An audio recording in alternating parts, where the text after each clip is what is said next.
Hey guys, it's Brianna, certified health coach. I've lost over 100 pounds with Take Shape for Life, and now I help other people get healthy, and I also help women create successful businesses from home.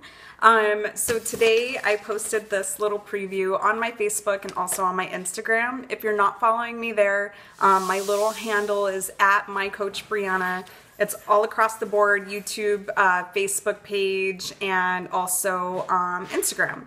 So today we're talking about pattern power.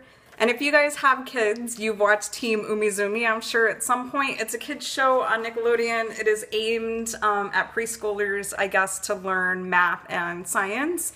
And there's a little girl there that has a magic dress that helps with figuring out patterns. So they will ask questions about the things that we're relating this to today is our health journey, but also I think you could use this in everyday life. Oh my God, the fly is back. We'll just ignore him. Okay, so the pattern is I do a video and the fly shows up. Okay, so they talk about patterns, right? They do the whole, let's say it with me, triangle, circle, square, triangle, circle, square. What comes next, right? And then everybody figures it out because they know what the pattern is. Now, when we're talking about your health journey, sometimes people, they try to lose weight, or they are very familiar that they are yo-yo dieters. So they know that they can lose the same 10 or 15 pounds over and over. Or for those of us that have more to lose, it might be the same 20, 30 pounds over and over. So some of us, we have successfully lost over 100 pounds, but we just haven't done it all at the same time. So people are sometimes aware of this, but they don't know that they're actually doing it in other areas of their life. So if you're somebody like me that struggles with things like procrastination, or you start working on a project but you never quite finish it, those might be other patterns in your life that you want to take a look at. So you can relate this to a lot of different areas. Let's get right into it. So often in weight loss, we look at, this is something that I kind of threw together, different words that you might use, right? So you have a trigger, then you have your emotion, and then your reaction. And this is usually when people go off track between here and here, right? So that's why stop, challenge, and choose is really important, because it gives you some breathing space between feeling what you feel and then deciding what to do about it. For some people, it's like a social event, and then they have a lot of feelings associated with social events. I would say, like holidays and stuff, might fall into this kind of pattern. And then decisions about what to do about it. So it might be that there's some options on the table and they have to make some decisions. These are all like outcome oriented. Then we have things that fall under life. Life, I use in air quotes, and there's a reason for that, because there's so many things that can fall under this. Good stuff, bad stuff, moving, having a baby, getting pregnant, getting married, getting divorced, like life stuff. And, not all of it is necessarily bad, but these are things that tend to throw people off track when they're trying to get healthy. This word gets used a lot when people decide to put themselves on the back burner. When they are dealing with life stuff, they just kind of give up and walk away. So really the decision is made like without looking at the outcome of that decision. So this is kind of what I want to challenge you guys on. Look, over here, recognizing patterns, you're probably thinking of things that come to mind, right? Like triggers are like stress, loneliness, being angry, being tired. Tired is a big one for me. For me, being in pain, like right now my back is flared up. I'm going through a trigger life right now, life event, because I can't exercise again. I'm back to physical therapy again. And I have a lot of emotions about that. Frustration, anger, like I'm trying to do everything right. I wasn't doing anything low impact. Why is this happening again? What the hell can I do? Feeling like my fearless 2015 is not going to happen now, and now I'm stuck because I put myself out there. I let you guys see me without my clothes on to show you my loose skin so I could document my progress. Yeah. I am totally one of those people that goes from A to Z. Like, there's no in between sometimes. That's definitely something that I worked on the last few years, but I'm terrible at that. Like, I go worst possible scenario. You know, how many people am I going to disappoint with this? All that kind of stuff. Like, raise your hand if you're guilty of that. Anyway, so we're in a period of dealing with this. Now, here's the thing. Most people leave this as a question mark, right? What's going to be the outcome of them deciding, like, how they deal with it? Guys, I'm just going to, like, I say this in love, and I say this for you, and I say it for me. Because if I wasn't experiencing it, if I wasn't having to deal with this, then I think it would be different. I don't say this from a lofty place, but I'm being very honest with you. The thing is that you think that your life, like the outcome part, looks like this, and it doesn't. There's space between here, how you deal with it and what the outcome is. Okay? So, like, I'm talking about what you can do. These are things that we cannot handle, right? These are things sometimes, you know, for the most part, we can't handle. We're programmed, right? In your brain, you're programmed to react a certain way to this because that's what you've always done, right? It's spring break, let's go party, because when you were 20, that's what you did. At some point, your pattern of life might change, okay? No judgment, I did it too. Okay, so here's the thing. How do you get from point A to point B if you want something to change over here? You have to focus on this. What is the outcome that you want?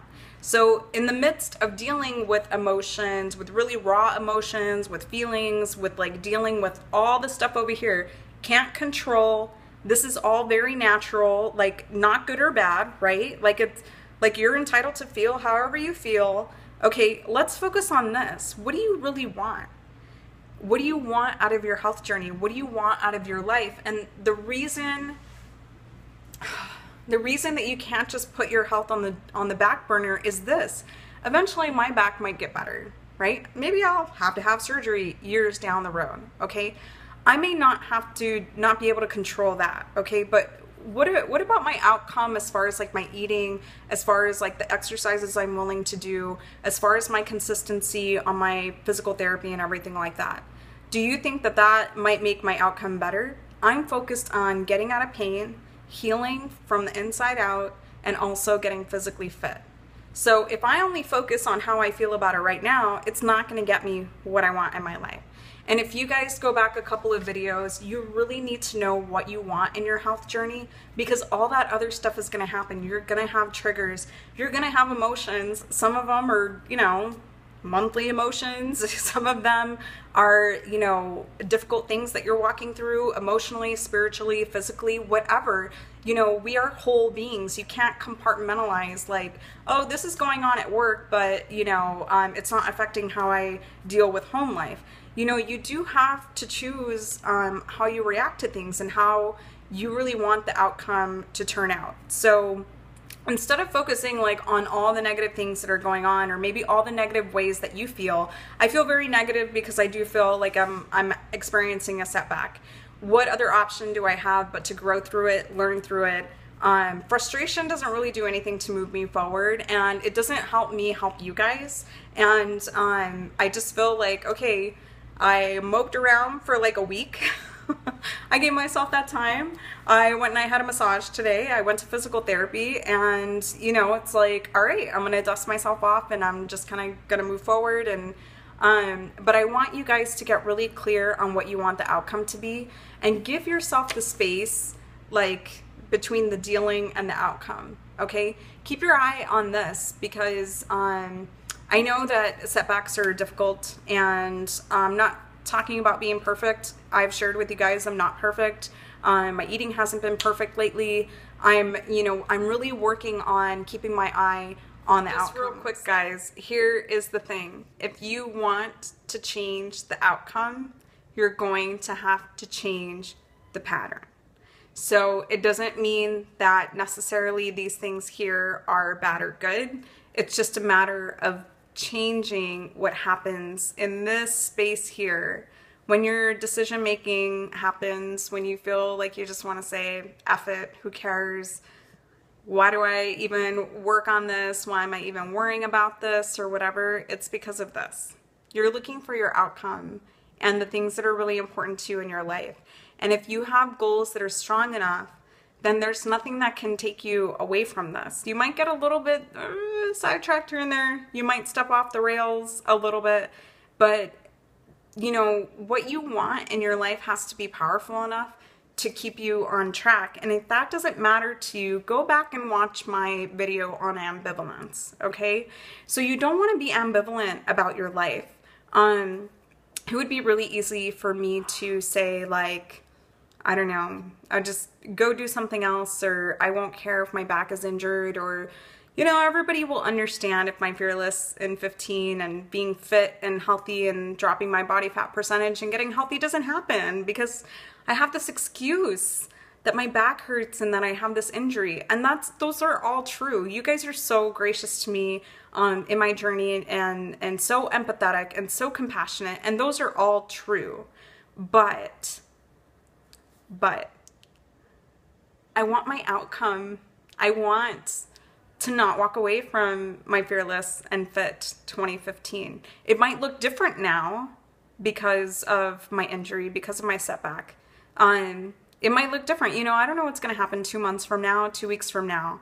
But right now I'm not willing to walk away from it. So make your goals so awesome that you would not want to walk away from it for anything, you know? So I hope this is helpful for you guys. Let me know what kind of patterns you guys struggle with the most. And if you want to do a follow-up video, I'm so happy to do that with you. Hopefully this just brings some things into awareness for you, things that you want to think about. And then in your life, you know, I am a recovering procrastinator. So if you have any tips for recovering procrastinator, post them here tomorrow. Just kidding. All right, guys. So happy to be back and be talking to you again. I'm going to be doing some more videos this week, and I'll talk to you soon. Bye.